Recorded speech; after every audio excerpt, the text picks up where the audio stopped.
ASAP now supports the import of CATIA CAT part files and CAT product files, as well as step files. As an example, we will start with a faceted reflector and save this as a CAT part. Our new CATIA import utility now allows for the import of CATIA geometry without an installation of CATIA running alongside ASAP. In addition, the import utility now supports the import of step geometry files. As an example of CATIA import, we'll open the faceted headlamp that we saved earlier.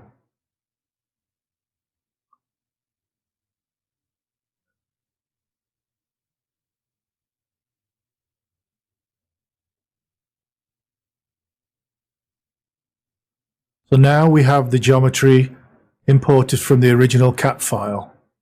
So let's go ahead and complete the import and draw the resulting geometry. Here's the final imported reflector from CATIA.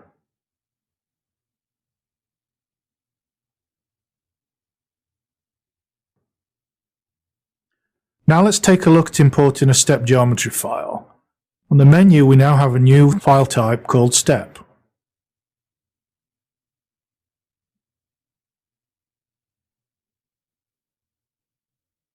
Now we will complete the import of the step file and draw it. Here we have a plot of the imported step file. This could be used as a source for the reflector. And that's just a quick overview of importing CATIA files and step files in ASAP.